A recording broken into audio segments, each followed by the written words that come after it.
Welcome to our YouTube channel. दोस्तों आज मैं एक वीडियो देखने वाला हूं इंडिया के बारे में कि वो कौन से टॉप 10 प्रोजेक्ट हैं इंडिया के जो 2021 में लॉन्च होने जा रहे हैं। शायद 2025 तक या 30 तक वो मुकम्मल हो जाएंगे या लॉन्च हो चुके हैं। इस सब के बारे में हम इस वीडियो में देखेंगे और वो मेगा प्रोजेक्ट हैं, बहुत ही बड़े।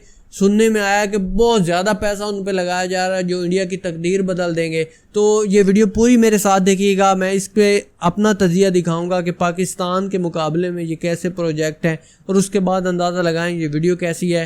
तो सबसे पहले प्लीज़ चैनल को सब्सक्राइब करें। So let's start. स्वागत है आपका स्मार्ट सिटी गाइड में। आज के इस वीडियो में बात करेंगे 2021 में लॉन्च किए गए 10 मेगा प्रोजेक्ट्स के बारे में। इनमें ऐसी परियोजनाओं को शामिल किया गया है जिनको कैबिनेट द्वारा अप्रूव कर दिया गया है और 2021 में इन परियोजनाओं का डीपीआर तैयार किया जा रहा है और कुछ परियोजनाओं की आधारशिला भी रखी जा चुकी है और उनका निर्माण कार्य भी शुरू हो चुका है। यह वीडियो पार्ट 1 होगा। अगर आपको यह वीडियो पसंद आए और पार्ट 2 भी देखना चाहते हैं तो कमेंट बॉक्स में जरूर बताएं। वीडियो को लाइक करना और चैनल को सब्सक्राइब करना बिल्कुल ना भूले। चलिए शुरू करते हैं। नंबर 10 पर बात करते हैं अयोध्या एयरपोर्ट के बारे में, जिसका निर्माण उत्तर प्रदेश राज्य में किया जाएगा और इसको ऑफिशियली मर्यादा पुरुषोत्तम श्री राम इंटरनेशनल एयरपोर्ट के नाम से जाना जाता है। यह एक अंतर्राष्ट्रीय हवाई अड्डा होगा जो कि एक ब्राउनफील्ड प्रोजेक्ट है और वर्तमान के एयर स्ट्रिप को अपग्रेड किया जाएगा। जैसा कि आपको पता है कि वर्तमान में अयोध्या में श्री राम मंदिर का निर्माण कार्य चल रहा है, अतः इस हवाई अड्डे के निर्माण के कारण श्रद्धालुओं और पर्यटकों के आवागमन में काफी आसानी होगी। अयोध्या इंटरनेशनल एयरपोर्ट का फेज 1 347 एकड़ लैंड एरिया में फैला होगा और इसके परिसर को निकट भविष्य में 600 एकड़ तक बढ़ाया जा सकता है। वर्तमान में अयोध्या एयरपोर्ट में एक रनवे है जिसकी लंबाई लगभग 1500 मीटर है और इस रनवे की चौड़ाई लगभग 30 मीटर है। अतः अयोध्या एयरपोर्ट फेज 1 परियोजना के अंतर्गत इसके रनवे की लंबाई को बढ़ाकर 2200 मीटर किया जाएगा और इसकी चौड़ाई को बढ़ाकर 45 मीटर किया जाएगा। 6170 स्क्वायर मीटर क्षेत्र में टर्मिनल बिल्डिंग का निर्माण किया जाएगा। अयोध्या एयरपोर्ट का एलिवेशन लगभग 102 मीटर है। इस एयरपोर्ट के परिसर में taxiway, apron, parking, fire station इत्यादि का भी निर्माण किया जाएगा। अयोध्या एयरपोर्ट के डीपीआर का निर्माण एयरपोर्ट्स अथॉरिटी ऑफ इंडिया द्वारा किया गया है और इसके निर्माण में लगभग 242.14 करोड़ रुपए खर्च किए जाएंगे, जो कि फेज 1 का कंस्ट्रक्शन कॉस्ट है और इसका फेज 1 2022 में ऑपरेशनल हो जाएगा। इसके निर्माण से अयोध्या में पर्यटन के क्षेत्र को बढ़ावा मिलेगा और रोजगार एवं व्यापार के नए अवसर उत्पन्न होंगे और श्रद्धालु भगवान श्री राम का दर्शन काफी आसानी से कर पाएंगे। नंबर 9 पे बात करते हैं। अच्छा, ये जो एयरपोर्ट का बता रहे थे मैं इस पे बात करना चाहूँगा कि इतने बड़े एयरपोर्ट के रनवे को इतना ज़्यादा बड़ा किया जा रहा है, मतलब पूरे इंडिया से यहाँ पर फ्लाइट्स आएंगी, उसका यही मकसद था। और फिर इतने बड़े प्रोजेक्ट को इतना जल्दी तामीर करना ये भी हैरत अंगेज़ बात है। इतने ज़्यादा पैसे लगा देता है इंडिया अपने प्रोजेक्ट पर। हम सोचते रह जाते हैं कि इतना ज़्यादा पैसा कहाँ से जाता है आपके पास। और वैसे यहाँ पे जो भी आपके वो श्रद्धालु बोल रहे हैं वो आएंगे ना, तो उनके लिए अच्छा होगा कि वहाँ मंदिर है, वो पूरे मुल्क से या बाहर से जहाँ से लोग आना चाहें तो उनके लिए सफ़र में आसानी होगी कि इतने बड़े मंदिर में वो आसानी से अपनी इबादत कर सकते हैं। तो बड़ा अच्छा लगा ये देखकर। तो अगला देखते हैं। विल्लुपुरम नागपट्टिनम 4 लेन हाईवे परियोजना के बारे में, जिसका निर्माण तमिलनाडु राज्य में किया जा रहा है। इस हाईवे का निर्माण भारतमाला परियोजना के अंतर्गत national highways authority of India द्वारा किया जा रहा है, जिसके अंतर्गत इस 2 लेन हाईवे को 4 लेन में कन्वर्ट किया जा रहा है। यह हाईवे परियोजना विल्लुपुरम से शुरू होकर पुदुचेरी, कुडालोर, पुंडियाकुपम, सत्तनाथपुरम, कराईकल होते हुए नागपट्टिनम में जाकर समाप्त होती है और इसकी कुल लंबाई लगभग 180 किलोमीटर है। यह हाईवे परियोजना तमिलनाडु के कोस्टल एरिया के बीच कनेक्टिविटी को और बेहतर करेगा। फरवरी 2021 में इस परियोजना के निर्माण के लिए आधारशिला प्रधानमंत्री नरेंद्र मोदी द्वारा रखी गई थी। इस परियोजना का निर्माण 4 चरणों में किया जा रहा है और इसके निर्माण में लगभग 6,000 करोड़ रुपए खर्च किए जा रहे हैं और ये 2023 तक बनकर तैयार हो जाएगा। वर्तमान में विल्लुपुरम से नागापट्टिनम के बीच यात्रा करने में लगभग 4.5 घंटे का समय लगता है, परंतु 4 लेन हाईवे के निर्माण के बाद इस दूरी को 3 घंटे से भी कम समय में पूरा किया जा सकेगा। इसका निर्माण वेलस्पून इंटरप्राइजेस द्वारा किया जा रहा है। नंबर 8 पर बात करते हैं। यार मैं स्टेप बाय स्टेप इसलिए बोल रहा हूँ कि इतने ज़्यादा प्रोजेक्ट है, मैं वीडियो के एंड पर ये सारे कवर नहीं कर सकूँगा कि मैं इनके बारे में क्या सोचता हूँ, और वैसे भी पॉइंट्स जो है ना वो जहन से निकल जाते हैं। इसके बारे में वाकई में कि इतना बड़ा रोड जो है आपकी आवाम को मिला देगा, जहाँ 4 घंटे का सफ़र है शायद 3 घंटे का या 2.5 घंटे का हो जाए। और फिर मोदी जी के मैंने ये सुना है कि अब इंडिया में बहुत ज़्यादा हाईवेज़ बन रही हैं कि इतनी ज़्यादा डेवलपमेंट इस गवर्नमेंट से पहले इंडिया में कभी नहीं हुई थी। क्या ये सच है या वैसे ही खबरें हैं, ये कमेंट सेक्शन में मुझे ज़रूर बताएं। लेकिन ये देखकर अच्छा लग रहा है, और जो नक्शे में बता रहे थे वो समंदर के साथ साथ था, वो बड़ा अच्छा व्यू आ रहा था, मगर रियलिटी में मुझे नहीं लगा उसके साथ। उसकी भी थोड़ी सी मुझे बता दें कि ये किस जगह पर है, ये साउथ इंडिया में है शायद ये जो दिखा रहे हैं, मुझे लगता है। धुबरी फुलबारी ब्रिज के बारे में, जिसका निर्माण असम और मेघालय राज्य में किया जा रहा है, और यह हमारे देश का सबसे लंबा नदी पर बनने वाला सेतु होगा। धुबरी फुलबारी ब्रिज एक 4 लेन हाईवे ब्रिज होगा जिसकी लंबाई लगभग 19 किलोमीटर होगी, और इस 19 किलोमीटर लंबे सेतु का निर्माण ब्रह्मपुत्र नदी पर किया जा रहा है। वर्तमान में सड़क मार्ग द्वारा धुबरी से फुलबारी की दूरी लगभग 250 किलोमीटर है, जिसको तय करने में लगभग 6 घंटे का समय लग जाता है। नाव द्वारा भी धुबरी से फुलबारी के बीच यात्रा करने में लगभग 2.5 घंटे का समय लग जाता है, परंतु 4 लेन ब्रिज के निर्माण से धुबरी से फुलबारी की दूरी मात्र 19 किलोमीटर रह जाएगी, जिसको केवल 20 मिनट में पूरा किया जा सकेगा। इस 19 किलोमीटर लंबे परियोजना के अंतर्गत 12.625 किलोमीटर लंबा नेविगेशन ब्रिज का निर्माण किया जाएगा। धुबरी साइड की तरफ 3.5 किलोमीटर लंबा अप्रोच वायाडक्ट का निर्माण किया जाएगा, और फूलबाड़ी साइड की तरफ 2.2 किलोमीटर लंबा अप्रोच वायाडक्ट का निर्माण किया जाएगा। इसके अलावा ब्रिज के दोनों साइड अप्रोच रोड और इंटरचेंजेस का भी निर्माण किया जाएगा। फरवरी 2021 में प्रधानमंत्री श्री नरेंद्र मोदी द्वारा इस परियोजना की आधारशिला रखी गई। इस ब्रिज की नदी की सतह से ऊंचाई अर्थात वर्टिकल क्लियरेंस लगभग 10.5 मीटर है, क्योंकि इसका निर्माण नेशनल वाटरवे नंबर 2 पर किया जा रहा है। धुबरी फुलबारी ब्रिज का निर्माण L&T द्वारा किया जा रहा है, और इसके निर्माण में 3,166 करोड़ रुपए खर्च किए जाएंगे। यह परियोजना 2028 में बनकर तैयार होगा। इसके निर्माण से मेघालय की रेस्ट ऑफ इंडिया से कनेक्टिविटी और भी बेहतर हो जाएगी, जिससे कि पर्यटन के क्षेत्र को बढ़ावा मिलेगा। इतना ही नहीं, भारत से बांग्लादेश के बीच में कनेक्टिविटी भी बेहतर होगी। नंबर 7 पर बात करते हैं। अच्छा, ये इंडिया से बांग्लादेश वाली साइड पर, और मैं इस पर यह बात करना चाहूँगा कि जो उसमें लास्ट में बात बताई था, चलो ब्रिज तो बहुत बड़ा बन रहा है, और मैं इंडिया की डेवलपमेंट के बारे में एक जानता भी हूँ, कितना आप पैसा लगाते हैं या कितने बड़े प्रोजेक्ट होते हैं। लेकिन इसमें जो मुझे खास बात लगी है ना कि ये प्रोजेक्ट मुकम्मल होगा 2028 में। मतलब आपके जो इलेक्शन आ रहे हैं वो 2024 या 25 में आ रहे हैं शायद, जो इंडिया के होंगे, ऐसा ही है ना। तो इस गवर्नमेंट ने ये नहीं सोचा कि हम अगली गवर्नमेंट जीतेंगे या नहीं जीतेंगे अगला इलेक्शन, उन्होंने अपने मुल्क का सोचा है। ये बड़ा अच्छा होता है, जो लॉन्ग प्रोजेक्ट होते हैं ना वो वही गवर्नमेंट चलाती है जो अपने मुल्क के बारे में अच्छा सोचती है। शॉर्ट जो प्रोजेक्ट होते हैं वो करती है कि हम आवाम को ये वाले दिखा देंगे और अगला इलेक्शन हम जीत जाएंगे, आवाम देखेगी हमने क्या क्या काम किया है। लेकिन वो अपने मुल्क के लिए वाकई में भला सोच रहे हैं, जो मुझे इस वीडियो में देखने को मिल रहा है। कितने बड़े बड़े प्रोजेक्ट बना रहे हैं और आगे का सोच रहे हैं कि आगे क्या होगा और आगे क्या बेहतरी होने वाली है। इससे ये कोई गर्ज नहीं है कि कौन सी यहाँ पे गवर्नमेंट आएगी और कौन सी यहाँ पर आगे वाली डेवलपमेंट को चलाएगी। मतलब प्रोजेक्ट अच्छे होने चाहिए। अच्छा लगा है। अहमदाबाद मेट्रो फेज 2 के बारे में, जिसका निर्माण गुजरात राज्य में किया जा रहा है। जनवरी 2021 में प्रधानमंत्री श्री नरेंद्र मोदी द्वारा अहमदाबाद मेट्रो फेज 2 की आधारशिला रखी गई। फेज 2 की कुल लंबाई लगभग 28.25 किलोमीटर है, और इसके अंतर्गत 2 एलिवेटेड कॉरिडोर्स का निर्माण किया जाएगा। आपको बता दें कि वर्तमान में अहमदाबाद मेट्रो का फेज 1, जिसके अंतर्गत 2 लाइंस का निर्माण किया जा रहा है, 2023 तक बनकर तैयार हो जाएगा, और इसके फेज 2 के अंतर्गत मोटेरा क्रिकेट स्टेडियम से, जिसको कि नरेंद्र मोदी स्टेडियम के नाम से जाना जाता है, गुजरात नेशनल लॉ यूनिवर्सिटी अर्थात GNLU होते हुए गांधीनगर के महात्मा मंदिर के पास जाकर समाप्त होगी। और मोटेरा स्टेडियम से महात्मा मंदिर फेज 1 के लाइन 2 का नॉर्थ एक्सटेंशन है, जिसका निर्माण फेज 2 के अंतर्गत किया जाएगा। इसकी लंबाई लगभग 22.838 किलोमीटर है और इसके अंतर्गत 20 स्टेशंस का निर्माण किया जाएगा।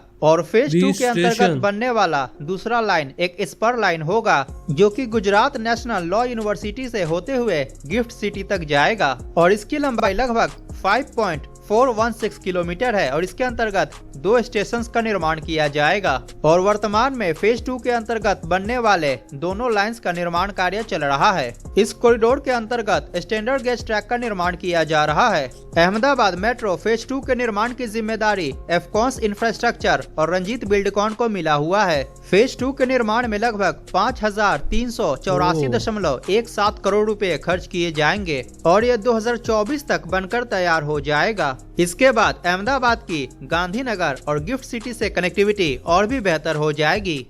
नंबर 6 पे बात करते हैं विजयवाड़ा। अच्छा दोस्तों, मैं इसके बारे में ये कहूँगा कि जैसे पाकिस्तान के बारे में कहावत मशहूर है ना कि हमारे क्रिकेट टीम के बारे में कि ईंट उठाओ तो नीचे से पाकिस्तानी बॉलर निकलता है। मैं अब कसम से कह सकता हूँ कि इंडिया की ईंट उठाओ ना नीचे से मेट्रो ट्रेन और स्मार्ट सिटी लाजमी निकलेगा। अभी दिल्ली की और बॉम्बे की मेट्रो ट्रेन पर हम वीडियोस देख देख के थकते नहीं है। इधर पाकिस्तान में हम एक दूसरे को मिसालें देते हैं कि इंडिया के देखो कहाँ है, पहुंच चुका है इंडिया, और हम अभी अपनी एक मेट्रो ट्रेन है हमारे पाकिस्तान में, वो भी लाहौर में ऑरेंज लाइन, और जिसको चलाने का हमें सालाना 1 से 2 अरब रुपया अब हमारी जेब से पड़ रहा है। और इंडिया में हर शहर में मेरे ख्याल में मेट्रो बन रही है और इतनी वसी और इतने स्टेशन बना रहे हैं और इतनी आवाम को सहूलतें दे रही है और वो कमाई भी कर रही हैं, आवाम के भले के लिए वो चलाई जा रही हैं। यहाँ तो होता है ना इलेक्शन जीतने के लिए, और क्योंकि दूसरा लागत कम आती है और हुकूमत पैसा ज़्यादा खाती है। लेकिन इंडिया का मैंने देखा है कि जो रेल का निज़ाम है ना, बड़ी ईमानदारी के साथ चलाया जाता है। इसके मुझे ये अच्छी चीज़ लगी है कि उसको गिफ्ट सिटी तक लेके जाया जा रहा है। जो स्मार्ट सिटी है इंडिया की, उस पर मैंने रिएक्शन कर रखा है। कमाल का सिटी था, कमाल का खूबसूरत था, और अगर उसके दरमियान से मेट्रो गुजरेगी तो क्या नज़ारा होगा यार। ये सोच के मैं तो बहुत ज़्यादा लुत्फानंदोज हो रहा हूँ। बेंगलुरु एक्सप्रेसवे के बारे में, जिसका निर्माण आंध्र प्रदेश और कर्नाटक राज्यों में किया जाएगा। 31 अगस्त 2021 को विजयवाड़ा बेंगलुरु नए एक्सप्रेसवे के निर्माण को हरी झंडी मिल चुकी है और national highways authority of India द्वारा इस एक्सप्रेसवे परियोजना के डिटेल प्रोजेक्ट रिपोर्ट अर्थात DPR निर्माण किए जाने की प्रक्रिया भी शुरू की जा चुकी है। इस परियोजना की कुल लंबाई लगभग 570 किलोमीटर होगी, जिसमें 360 किलोमीटर लंबा ग्रीनफील्ड 4 लेन का एक्सप्रेसवे बनाया जाएगा और बाकी का स्ट्रेच नेशनल हाईवेज का पार्ट होगा, जो कि ब्राउनफील्ड प्रोजेक्ट होगा। और इस एक्सप्रेसवे को भविष्य में जरूरत के हिसाब से एक्सपैंड किया जा सकता है। यह एक्सप्रेसवे परियोजना आंध्र प्रदेश के विजयवाड़ा से शुरू होकर गुंटूर, नरसरावपेटा, विनुकोंडा, मार्कापुर, कडपा, पुलिवेंडुला, अनंतपुर, पेनुकोंडा, कोडिकोंडा, कर्नाटका राज्य में चिक्काबल्लापुरा होते हुए बेंगलुरु के पास जाकर समाप्त होगी। जैसा कि आपको पता है कि वर्तमान में आंध्र प्रदेश की अपकमिंग कैपिटल अमरावती का निर्माण विजयवाड़ा के नजदीक किया जा रहा है। तो यह एक्सप्रेसवे आंध्र प्रदेश की अपकमिंग कैपिटल अमरावती और कर्नाटका की प्रेजेंट कैपिटल बेंगलुरु को आपस में कनेक्ट कर देगा। इस एक्सप्रेसवे का brownfield section national highway number 44 जो कि अनंतपुर से बेंगलुरु तक होगा, वर्तमान में लिमिटेड एक्सेस कंट्रोल्ड हाईवे है। और नेशनल हाईवे नंबर 16 जो कि विजयवाड़ा से गुंटूर तक होगा, वर्तमान में यह एक्सेस कंट्रोल्ड हाईवे है। और बाकी का लगभग 360 किलोमीटर लंबा स्ट्रेच ग्रीनफील्ड एक्सप्रेसवे होगा। वर्तमान में विजयवाड़ा से बेंगलुरु के बीच यात्रा करने में लगभग 12 घंटे का समय लग जाता है, परंतु इस एक्सप्रेसवे के निर्माण के बाद इस दूरी को मात्र 7 घंटे में पूरा किया जा सकेगा, जिससे कि समय और ईंधन दोनों की बचत होगी, जिसके कारण व्यापार में वृद्धि होगा। इस एक्सप्रेसवे के कारण बेंगलुरु की मछलीपट्टनम पोर्ट से कनेक्टिविटी और भी बेहतर हो जाएगी। विजय विजयवाड़ा बेंगलुरु एक्सप्रेसवे के ग्रीनफील्ड 360 किलोमीटर लंबे स्ट्रेच के निर्माण में लगभग 10,000 करोड़ रुपए खर्च किए जाएंगे और उम्मीद है कि यह 2025 तक बनकर तैयार हो जाएगा। नंबर 5 पे बात करते हैं रक्सौल हल्दिया पोर्ट एक्सप्रेसवे के बारे में, जिसका निर्माण बिहार, झारखंड और पश्चिम बंगाल राज्यों में किया जाएगा। यह ग्रीनफील्ड एक्सप्रेसवे परियोजना है जिसका वर्तमान में डीपीआर तैयार किया जा रहा है। मई 2021 में इस परियोजना के डीपीआर निर्माण के लिए टेंडर जारी किया गया। रक्सौल हल्दिया पोर्ट एक्सप्रेसवे 4 लेन का एक्सेस कंट्रोल एक्सप्रेसवे होगा और अगर बात करें इसके अनुमानित रूट अलाइनमेंट की तो यह बिहार राज्य के पूर्वी चंपारण जिले के रक्सौल से शुरू होकर मुजफ्फरपुर, आसनसोल, दुर्गापुर होते हुए पूर्वा मेदिनीपुर जिले के हल्दिया पोर्ट के पास जाकर समाप्त होगी और इसकी कुल लंबाई लगभग 680 किलोमीटर है। इस एक्सप्रेसवे परियोजना के डीपीआर अर्थात डिटेल्ड प्रोजेक्ट रिपोर्ट को 2 चरणों में तैयार किया जा रहा है। पहला रक्सौल से बिहार झारखंड बॉर्डर तक जिसकी लंबाई लगभग 340 किलोमीटर है और दूसरा बिहार झारखंड बॉर्डर से हल्दिया पोर्ट तक जिसकी भी लंबाई लगभग 340 किलोमीटर है। डीपीआर तैयार हो जाने के बाद भूमि अधिग्रहण की प्रक्रिया और निर्माण कार्य को शुरू किया जाएगा। रक्सौल हल्दिया पोर्ट एक्सप्रेसवे का निर्माण भारतमाला परियोजना के अंतर्गत किया जाएगा और इसका निर्माण national highways authority of India द्वारा किया जाएगा। इस एक्सप्रेसवे के निर्माण से भारत ही नहीं बल्कि नेपाल को भी काफी लाभ होगा, क्योंकि नेपाल का अधिकांश मैरीटाइम ट्रेड अर्थात आयात और निर्यात हल्दिया पोर्ट से ही किया जाता है। इसके साथ ही बिहार राज्य की हल्दिया पोर्ट से कनेक्टिविटी और भी बेहतर हो जाएगी। इस एक्सप्रेसवे के निर्माण में खर्च होने वाली राशि को फिलहाल साझा नहीं किया गया है, लेकिन अनुमानित 25,000 करोड़ रुपए खर्च किए जाएंगे। फिलहाल इसके डेडलाइन को ऑफिशियली रिलीज नहीं किया गया है। नंबर 4 पे बात करते हैं सूरत मेट्रो। अच्छा, इसमें ना मुझे एक बड़ी यूनिक चीज़ लगी है कि ये जो हाईवेज बना रहे हैं ना, मेरा ख्याल है ना जिस तरह पाकिस्तान में मोटरवे काम करती है ना कि बड़े बड़े शहरों को ना हाईवे के साथ, बड़ी हाईवेज के साथ जोड़ा जा रहा है। यही सिस्टम अभी मेरे ख्याल में मोदी गवर्नमेंट चला रही है कि सारी हाईवेज बना दी जाएं, हर पूरे मुल्क का हर शहर कनेक्ट हो एक दूसरे के साथ और सफ़र को बिल्कुल छोटा कर दिया जाए। इसलिए इतने बड़े बड़े हाईवेज बना रहे हैं, जिसमें अभी ये नेपाल का भी बता रहे थे कि उसके साथ कनेक्टिविटी बहुत ज़्यादा क्लोज हो जाएगी। ये बड़ा अच्छा लगा मुझे, जिस तरह वो पुल की मदद से बांग्लादेश के साथ कनेक्टिविटी बहुत ज़्यादा क्लोज हो जाएगी। तो ये मेरे ख्याल में साइड के ममालिक को भी फ़ायदा हो रहा है ऐसे प्रोजेक्ट में, और मुल्क को तो होगा ही। बहुत बड़ी बात है। मेट्रो परियोजना के बारे में जिसका निर्माण गुजरात राज्य के सूरत शहर में किया जा रहा है। सूरत मेट्रो परियोजना के फेज 1 के निर्माण की आधारशिला प्रधानमंत्री श्री नरेंद्र मोदी द्वारा जनवरी 2021 में रखी गई थी।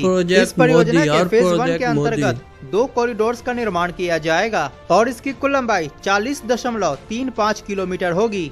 इन दोनों कॉरिडोर्स के अंतर्गत 38 मेट्रो स्टेशंस का निर्माण किया जाएगा। कॉरिडोर 1 जो कि नॉर्थ साउथ कॉरिडोर होगा, सरथाना से शुरू होकर ड्रीम सिटी तक बनाया जा रहा है, जिसकी लंबाई लगभग 21.61 किलोमीटर होगी। इसके अंतर्गत 20 मेट्रो स्टेशंस का निर्माण किया जाएगा। इस कॉरिडोर में 15.14 किलोमीटर का सेक्शन एलिवेटेड होगा, जिसके अंतर्गत 14 एलिवेटेड स्टेशंस का निर्माण किया जाएगा और 6.47 किलोमीटर का सेक्शन अंडरग्राउंड होगा, जिसके अंतर्गत 6 अंडरग्राउंड स्टेशंस का निर्माण किया जाएगा। इस मेट्रो परियोजना का दूसरा कॉरिडोर भेसान से सरौली तक होगा, जिसकी लंबाई लगभग 18.74 किलोमीटर है। यह कॉरिडोर एलिवेटेड कॉरिडोर होगा और इसके अंतर्गत 18 एलिवेटेड स्टेशंस का निर्माण किया जाएगा। सूरत मेट्रो में स्टैंडर्ड गेज ट्रैक का यूज किया जाएगा। इन प्रमुख कंस्ट्रक्शन कंपनियों द्वारा इस परियोजना का निर्माण कार्य किया जा रहा है। सूरत मेट्रो फेज 1 के निर्माण में लगभग 12,020 करोड़ रुपए खर्च किए जाएंगे और यह 2026 तक बनकर तैयार हो जाएगा, लेकिन इसके कुछ सेक्शन को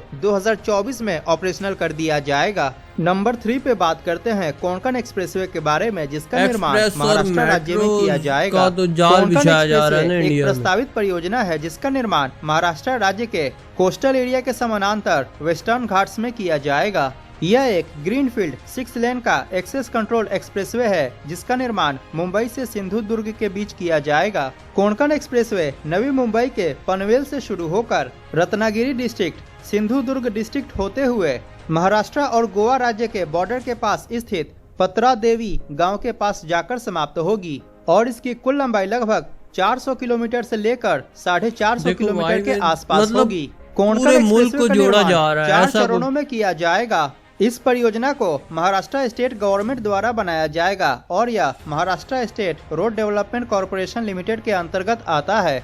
अगस्त 2021 में इस परियोजना को महाराष्ट्र कैबिनेट द्वारा अप्रूव किया गया और वर्तमान में इस परियोजना के डीपीआर निर्माण के लिए टेंडर को इनवाइट किया जा चुका है। इसके डीपीआर को 2 सालों के अंदर बनाया जाएगा। इसके बाद जमीन अधिग्रहण और निर्माण कार्य की प्रक्रिया को शुरू किया जाएगा। इस परियोजना के डीपीआर तैयार हो जाने के बाद 4 सालों का और समय लगेगा इसके निर्माण कार्य को पूरा होने में।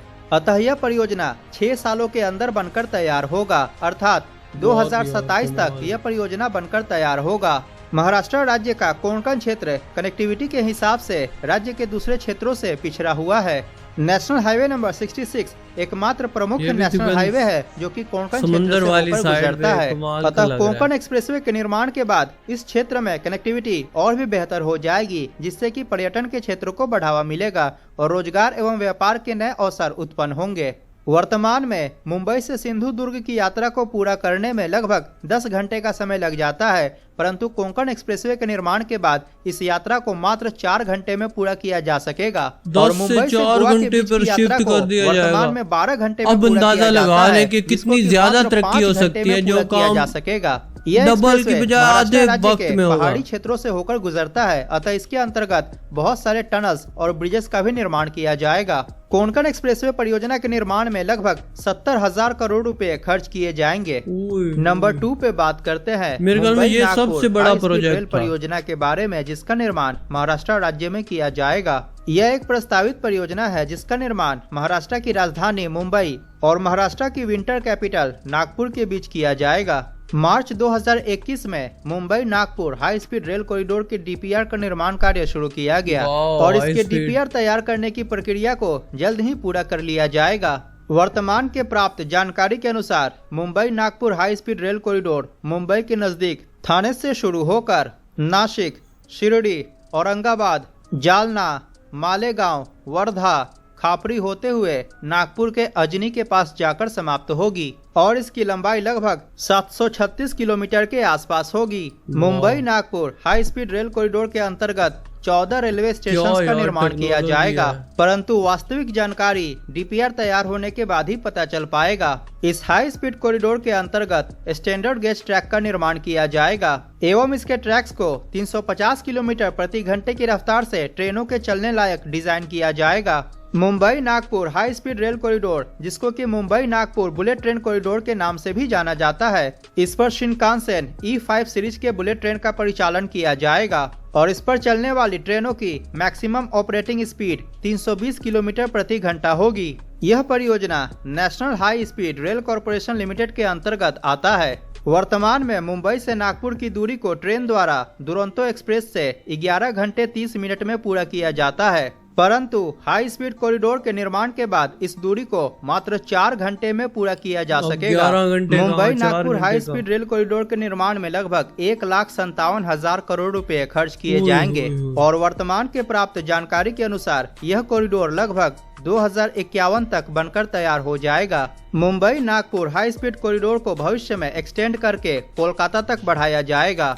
नंबर 1 पे बात करते हैं दिल्ली। अच्छा, ये जो प्रोजेक्ट बता रहे थे ना, 30 सालों में ऐसा बड़ा प्रोजेक्ट इंडिया में तैयार हो जाएगा तो यकीन नहीं आ रहा था, लेकिन आज की वीडियो में यकीन हो गया कि वाकई में इसके तो टेंडर भी जारी होने जा रहे हैं और ये तो पूरा प्रोजेक्ट है जो इतने कम वक्त में, वाकई में ये कम वक्त होता है, इतने बड़े प्रोजेक्ट के 20-20 साल लग जाते हैं बनाने में, क्योंकि पूरी ऐसा ट्रैक बनाना होता है जिस पे 350 किलोमीटर की स्पीड के साथ ट्रेन को चलाया जाना और फिर बहुत ज़्यादा पैसा भी लगता है, बजट बहुत ज़्यादा चाहिए होता है, बस सोच के अंदाज़ा होता है।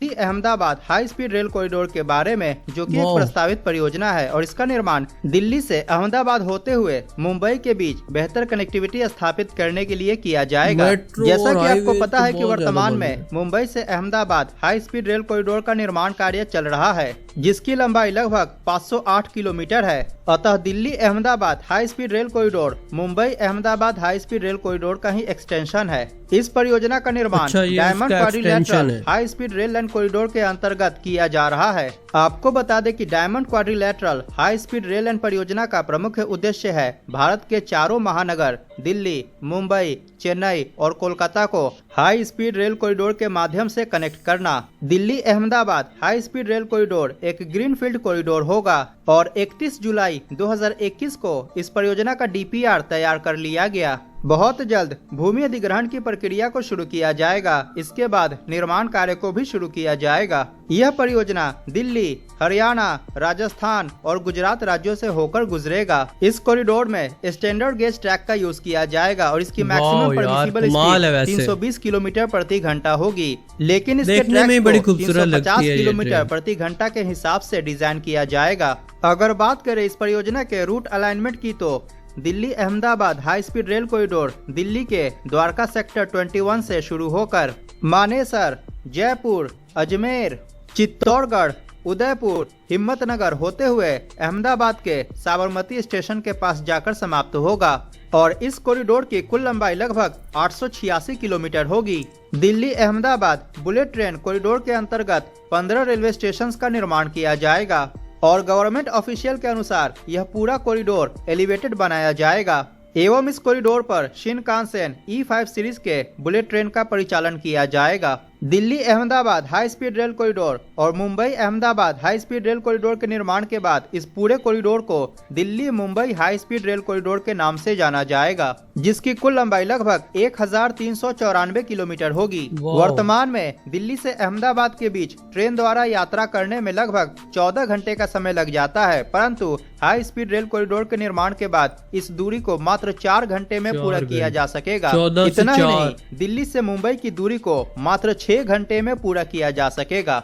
Delhi Ahmedabad high speed rail corridor के निर्माण में लगभग 1,77,000 करोड़ रुपए खर्च किए जाएंगे और यह 2031 तक बनकर तैयार हो जाएगा। तो ये था 2021 के 10 मेगा प्रोजेक्ट्स के बारे में जानकारी। स्क्रीन पर मतलब कि ये जो प्रोजेक्ट है 2050 में नहीं 2031 तक आगे मेरे ख्याल में 10 साल में ये मुकम्मल होने जा रहा है।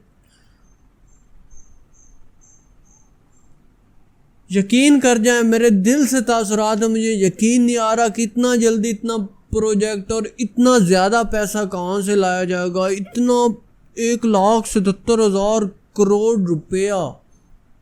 ज़बान से बोलना आसान है लेकिन यार सल्यूट है इंडिया वालों आपको कि इतने बड़े बड़े प्रोजेक्ट के लिए। सच पूछे ना, पाकिस्तान में अगर इतने प्रोजेक्ट लगाए ना तो आधा पैसा अपनी जेबों में कड़क कर लिया जाता है और आधा उसमें भी करप्शन, हर चीज़ में करप्शन। और यार सच में आप लकी हैं कि इतने बड़े बड़े प्रोजेक्ट आपके मुल्क में लग रहे हैं। बात को शॉर्ट करता हूँ, बात बहुत लंबी हो जानी है, बहुत कुछ है बताने वाला जहन में, लेकिन अभी यही कह सकता हूँ कि अल्फाज ही नहीं है। सच पूछें तो बहुत ज़्यादा कमाल की वीडियो लगी है, बहुत ज़्यादा। आप मान जाएं कि मुझे वाकई में इतनी ज़्यादा हैरानगी हो रही है कि मैं बोलूँ क्या, समझ नहीं आ रहा कि अभी से हैरान हूँ कि इतनी हाईवेज मुल्क में को बिछा सकता है जितनी इतने किलोमीटर्स की कि हर चीज़ को आसानी से इतना आधा आधा सफ़र रह जाएगा, इतना पैसा। और सभी अंदाज़ा लगाएं जितने इसने इस वीडियो में प्रोजेक्ट दिखाएं, सभी का पैसा मिलाया जाए तो कितने अरबों रुपया बनेगा, बल्कि पता नहीं कितना बनेगा। मैं तो सोच के हैरान हूँ। और हमारे GDP को 10-12 गुना किया जाए तो ये बनेगा पाकिस्तान के। मैं तो यही सोच सकता हूँ। वीडियो आपको कैसी लगी है बताएं, कमेंट सेक्शन में अपने तासुरात बताएं। मैं अपने तासुरात बयान करने से कासिर हूँ। वीडियो अच्छी लगी है तो लाइक और शेयर करें। अपना ख्याल रखें। Bye bye. Subscribe now and press the bell icon. Never miss an update.